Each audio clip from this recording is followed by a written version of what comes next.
ನಮಸ್ಕಾರ ಸ್ನೇಹಿತರೆ, ನಮ್ಮದು ಶ್ರೀ ಸಪ್ತಗಿರಿ ಮನೆ ಮದ್ದು ಚಾನಲ್ ಇದೆ. ಅದ್ರ ಮುಖಾಂತರ ಅನೇಕ ರೀತಿ ಎಪಿಸೋಡನ್ನು ಕೊಡ್ತಾಯಿದ್ದೀವಿ. ಈ ಪ್ರಕೃತಿ ನಮ್ಮದವ್ರು ಯಾರು ಕೆಟ್ಟಿಲ್ಲ. ಪ್ರಕೃತಿನ ನಮ್ಮದೇ ಇರೋರು ಭಾರಿ ಕೆಟ್ಟವ್ರೆ.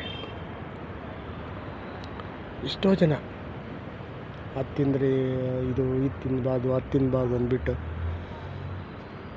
ಯಾವುದೂ ತಿನ್ನಲ್ಲ. ಆಗ ಅನೇಕ ರೀತಿಯ ಕಾಯಿಲೆಗಳು ತರಿಸ್ಕೊತವ್ರೆ. ಪ್ರಕೃತಿ ಪ್ರತಿಯೊಂದಕ್ಕೂ ಆ ಪ್ರಕೃತಿ ನೋಡಬೇಕು, ನಾವು ಆನಂದಿಸ್ಬೇಕು. ಪ್ರಕೃತಿನ ಯಾವಾಗ ಪ್ರಕೃತಿನ ಆನಂದಿಸ್ತೀವೋ, ಪ್ರಕೃತಿನ ನಾವು ಸೇವನೆ ಮಾಡ್ತೀವೋ, ನಮಗೆ ಯಾವ ಕಾಯಿಲೆ ಕಸ ಇರಲ್ಲ. ಇದು ಅವಕಾಡೋ ಅಂತಾರೆ, ಬಟರ್ ಫ್ರೂಟ್ ಅಂತಾರೆ, ಮಜ್ಜಿಗೆಕಾಯಿ ಅಂತಾರೆ. ಇದನ್ನು ಸೈಜ್ ಆಗುತ್ತೆ ಚೆನ್ನಾಗಿ, ಇನ್ನು ಎಳಿಸಿದು ಟೆಂಡರ್ ಇದೆ. ಇದನ್ನು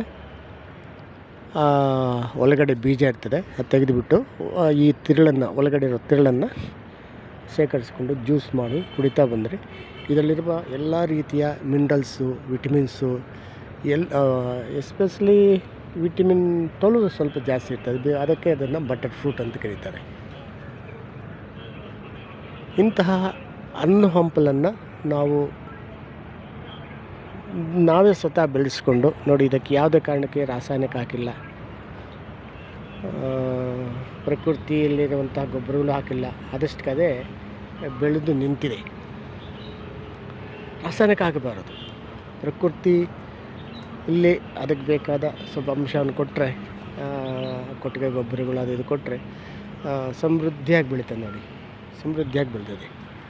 ಈ ಬೆಳೆದಿರ್ತಕ್ಕಂತಹ ಗಿಡ ಮರಗಳಲ್ಲಿ ಹಣ್ಣು ಸಿಗುತ್ತೆ.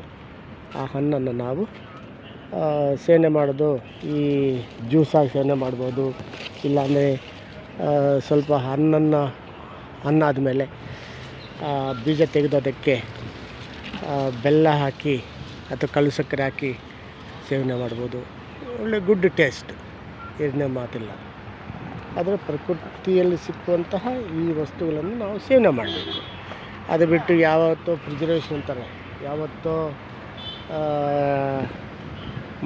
ಅದನ್ನು ತೆಗೆದು ಜ್ಯೂಸ್ ಬಾಟ್ಲಲ್ಲಿ ಪ್ರಿಸರ್ವ್ ಮಾಡಿ ಇಟ್ಟಿರ್ತಕ್ಕಂತಹ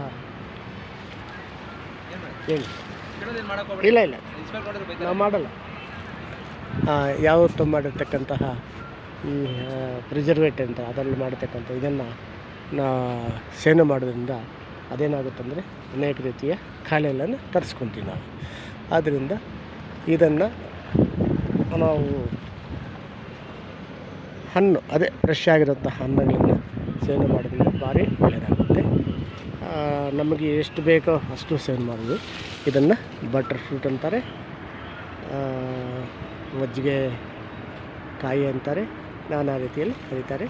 ನಿಮ್ಮ ಪ್ರಾಂತ ಏನು ಕರೀತಾರೆ ಅಂತ ಹೋಗ್ಕೊಂಡು ಇದನ್ನು ಸರ್. ನಮಸ್ಕಾರ. ಇದನ್ನು ನೋಡಿ ಲೈಕ್ ಮಾಡಿ, ಶೇರ್ ಮಾಡಿ, ಸಬ್ಸ್ಕ್ರೈಬ್ ಮಾಡಿ. ನಮಸ್ಕಾರ ಸರ್.